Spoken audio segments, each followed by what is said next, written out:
Hello dear students, welcome to you DLK Biology Smart Class and I am Dr. DL Kumar. देखिए बेटा, हम बात कर रहे हैं यूनिट पुष्पी पादपों की आकारिकी और आज का अपना टॉपिक है the reasons of the root या मूल के क्षेत्र। इससे पूर्व की वीडियो में हमने टाइप्स ऑफ रूट बात किया था और आज हम बात करेंगे मूल के क्षेत्र। देखिए बेटा, मुख्य रूप से मूल के 5 क्षेत्र है। 5 क्षेत्र कौन कौन से हैं वो अपन बात करें तो देखिए, फर्स्ट है रूट कैप जोन, जो आप देख रहे हो डायग्राम में। ये फर्स्ट क्षेत्र जो है ये रूट केप क्षेत्र है। दूसरा है मेरिस्मेटिक जोन या विभजोतक क्षेत्र, और जो ये आप देख रहे हो ये जो ग्रीन कलर से है ये दूसरा क्षेत्र है, मेरिस्मेटिक जोन। तीसरा है वो है इलोगेशन जोन या दीर्घीकरण क्षेत्र, जो आप पिंक कलर से देख रहे हो ये पूरा है तीसरा क्षेत्र, इलोगेशन जोन। फोर्थ क्षेत्र है वो है मैचुरेशन जोन या परिपक्व क्षेत्र, और जो ये आप देख रहे हो ये है फोर्थ नंबर का क्षेत्र, जो परिपक्व क्षेत्र या मैचुरेशन जोन में आता है। एंड फिफ्थ है रूट हेयर जोन। ये मैचुरेशन जोन में ही प्रेजेंट होते हैं, बट ये मैचुरेशन जोन के ऊपर प्रेजेंट होते हैं। और ये रूट हेयर देख रहे हैं आप, ये रूट हेयर है जो ग्रीन कलर का, और ये पूरा जोन जो है ये रूट हेयर जोन है। तो ये है 5th नंबर का जोन, और यहाँ पर यूनिसेल्युलर रूट हेयर पाए जाते हैं। तो हम एक एक जोन को समझेंगे।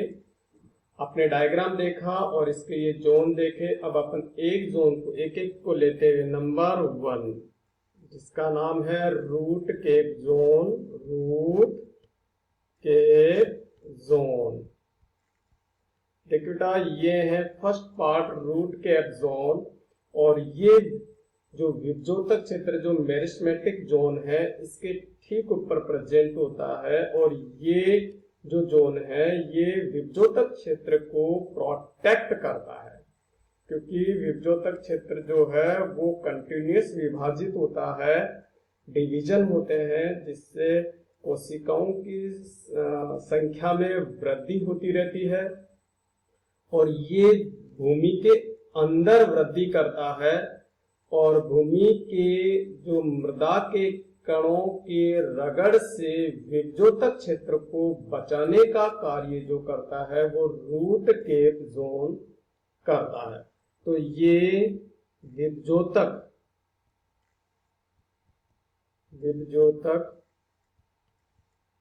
क्षेत्र की रक्षा करता है, और मृदा कणों की रगड़ से मृदा कणों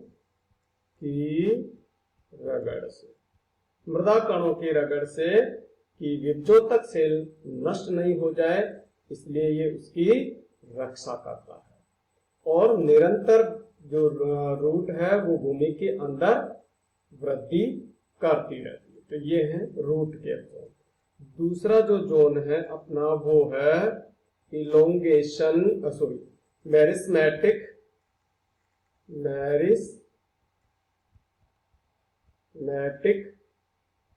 जोन।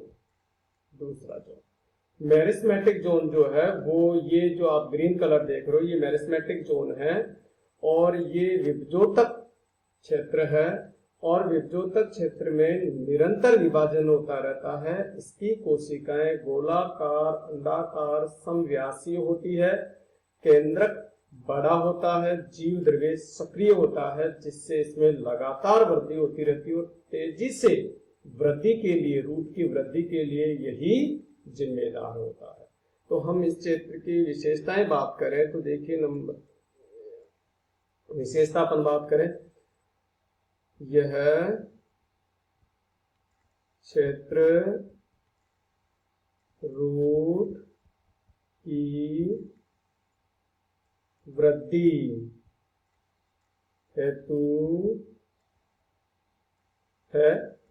हेतु जिम्मेदार है या वृद्धि हेतु है। नेक्स्ट अपन बात करें, सेल्स जो होगी, सेल्स समव्यासीय होगी यानी गोलाकार होगी, पतली भित्ति वाली होगी, पतली भित्ति होगी और विभाजन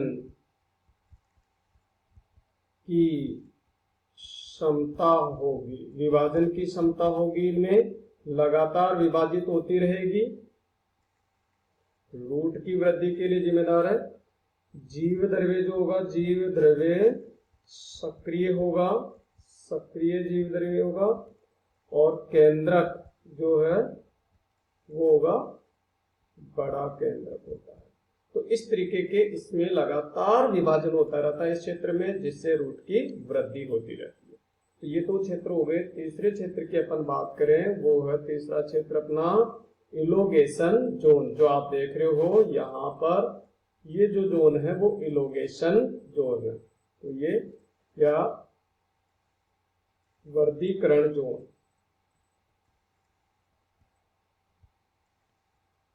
इलोंगेशन जोन या दीर्घीकरण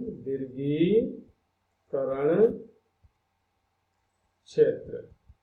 देखिए बेटा, इसकी जो कोशिकाएं हैं वो तेजी से अपने आकार आमाप में बढ़ती है और कोशिकाएं बड़े आकार आमाप की हो जाती है। तो इस जोन में सेल्स की साइज में तेजी से वृद्धि होती है, तेजी से वृद्धि होती है। ये क्षेत्र भी मूल की वृद्धि हेतु जिम्मेदार है। तो मूल की वृद्धि हेतु है ये क्षेत्र भी। उसके बाद अपन बात करें, यहाँ पर क्या होता है अभी, साइज में यानी दीर्घीकरण होता है यहाँ पर। तो यहाँ सेल्स की साइज में दीर्घीकरण होता है। तीसरा जो अपना फोर्थ नंबर का जो अपना क्षेत्र है वो है मैचुरेशन जोन या परिपक्व क्षेत्र। मैचुरेशन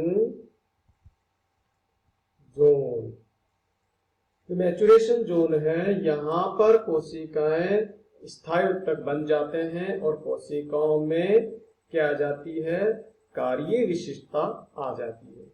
तो यह क्षेत्र परिपक्व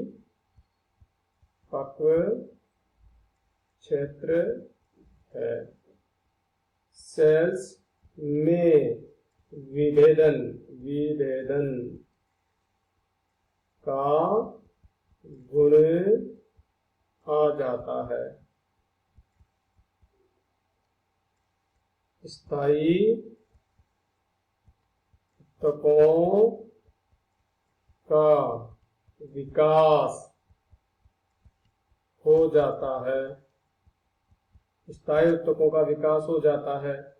इसके अलावा अपन बात करें यहाँ पर कि यहाँ पर कोशिकाओं में कार्य विशिष्टता आ जाती है। तो सेल्स में कार्य विशिष्टता आ जाती है।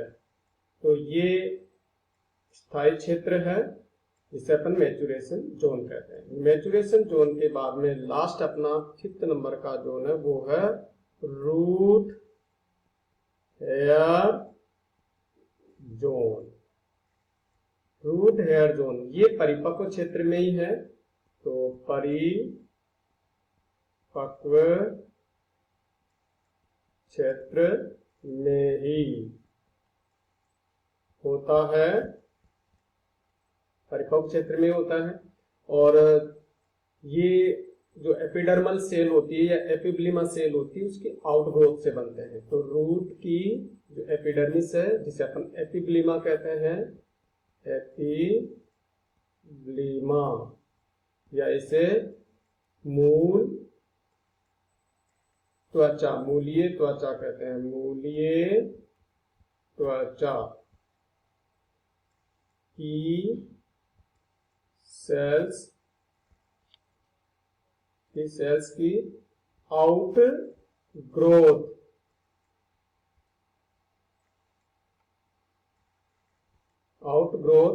से विकसित होते हैं। तो ये आउटग्रोथ से विकसित होते हैं, एक कोशिका यानी यूनिसेल्यूलर है, यूनिसेल्यूलर होते हैं। और इनका मुख्य कार्य क्या है? मृदा से जल और खनिज पदार्थों का अवशोषण करना। तो मूल से जल, या अपन कहें मृदा जल का अवशोषण। खनिज पदार्थों का देखो अवशोषण इनसे भी होता है, बट खनिज पदार्थों का मैक्सिमम अवशोषण जो है वो विभजोतक और दीर्घीकरण क्षेत्र से होता है। अब देखिए बेटा, यहाँ पर ये अपना टॉपिक तो कंप्लीट हो गया। तो ये एक कोशिकीय मूल रोम है और मूल रोमों द्वारा ही जल का अवशोषण किया जाता है। अब यहाँ पर एक इम्पोर्टेंट चीजें बात करेंगे। नंबर 1 देखो, यहाँ 3 चीजें आई है, विभाजन, एक वर्ड आया दीर्घीकरण, और एक वर्ड आया यहाँ पर विभेदन। ये 3 चीजें हैं, ये 3 चीजें अपने यहाँ पर करें। विभाजन का मतलब है सेल्स की संख्या में वृद्धि, सेल्स की संख्या में वृद्धि। दीर्घीकरण का मतलब है सेल्स की साइज में वृद्धि, सेल्स की साइज में वृद्धि। एंड विभेदन का मतलब है सेल्स में कार्य विशिष्टता आना, कार्य विशिष्टता आना। ये 3 चीजें हैं। विभाजन जो होता है वो विभजोतक क्षेत्र में होता है, तो यहाँ जो हो रहा है वो विभजोतक क्षेत्र में ये क्रिया विभजोतक क्षेत्र में हो रही है। जो दीर्घीकरण की क्रिया है वो कहाँ हो रही है? दीर्घीकरण जोन में, दीर्घीकरण क्षेत्र में हो रही है। और जो कार्य विशिष्टता है वो परिपक्व क्षेत्र में हो रही है। ये 3 क्रियाएं यहाँ पर होती है, विभाजन, दीर्घीकरण एंड विभेदन। दूसरे पर इंपॉर्टेंट चीज यहाँ बात करें कि जो जल का अवशोषण जो है का वो मूल रोम क्षेत्र से होता है। ये ध्यान रखना आपको, मूल रोम क्षेत्र से होता है। आधुनिक धारणा के अनुसार पहले मूल रोमों से खनिज पदार्थों का अवशोषण भी पुरानी धारणा के अनुसार ये कहते थे। बट अब हम बात करें जो खनिज पदार्थ है, खनिज पदार्थों या खनिज तत्वों का उद्ग्रहण जो है वो विभजोतक व दीर्घीकरण क्षेत्र से होता है। तो ये बात ध्यान रखनी है आपको कि जल अवशोषण जो है वो मूल रोम क्षेत्र से होता है, और जो जल व खनिज पदार्थों का अवशोषण जो है या उद्ग्रहण है वो विभजोतक और दीर्घीकरण क्षेत्र से होता है। ये आधुनिक अवधारणा के अनुसार है। ठीक है, तो ये था बेटा मूल रोम या क्षेत्र और मूल के विभिन्न क्षेत्र। Okay, thanks.